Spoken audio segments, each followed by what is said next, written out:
surprised, if I'm being honest. And if you would have seen him after the game, he was kind of stood in the middle of the pitch for quite a while, just clapping, just stood there clapping.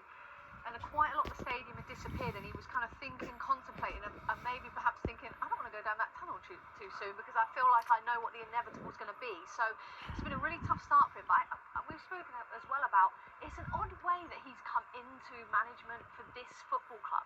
It's not like they were losing. It's not like they had poor performances. It was what was happening with the manager and behind the scenes. And he's come in and he's really had to win over the fans and the players with his playing style. And it hasn't worked for him in the short space of time he's been given. But the stats are grim, right? Forest converted just one of their 60 shots in the Premier League under Postecoglou.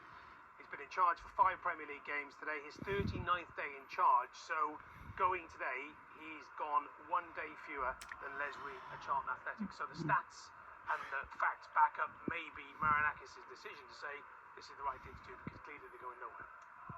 Yes, but it was also Marinakis' decision to appoint such a different manager. And if you're going to have that contrast in style, it's going to take time for the players to adapt. Also, what you've got to take into consideration is the players were sad that Nuno left, so there was already a hangover from the old manager where Ange needs to win the players over effectively and get them on board with his style of play, which is difficult when you've had a successful manager in charge. Well, it's a great point you make, Glenn, because watching the game today and the goals they conceded look like players who simply aren't playing for the manager.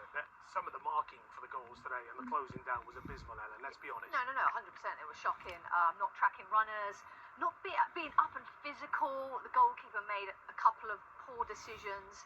So, yeah, I feel like he's had real trouble. I don't want to, put words in his mouth or know exactly what's happening, but to win over that dressing room after they had so mumuch love for Nuno, what Glenn was saying, that's been really a challenge for them. In other news, Chelsea won a game of football, and they played well as well, didn't they, Glenn? They did. They've done enough, I would say, Chelsea. I don't think 3-0 was a fair reflection. It's a game of really fine margins, and I feel as though Nottingham Forest were very wasteful in front of the goal. They actually had a better XG in the game. They just weren't clinical enough, and lo and behold, they're the kind of fine margins where you get sacked. If Postecoglou wins that game or draws it, he probably doesn't get sacked. Yeah, and Chelsea needed that win. Yeah, they did need that win. They've been kind of hot and cold, haven't they, this season? Yes, they obviously got that late winner against Liverpool, but yeah, they needed it to keep that European places ahead of them, and yeah, I feel like to keep that momentum going as well. What do Forest need now then, apart from wins and a manager? Well, this is why I find it so interesting who the next appointment's going to be. Obviously, there's been rumours of Sean Dyche, who is reverting completely to type of Nuno, which obviously suits the players, but did they punch above their weight? Were they fortunate at times last season to be ground out 1-0 wins? Is that sustainable?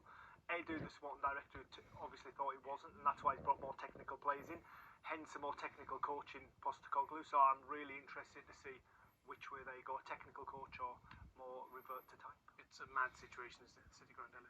Wild. It's crazy, and I feel like the fans just didn't fall in love with Ange, did they? Maybe a Sean Dyche coming in again. It's similar to Nuno.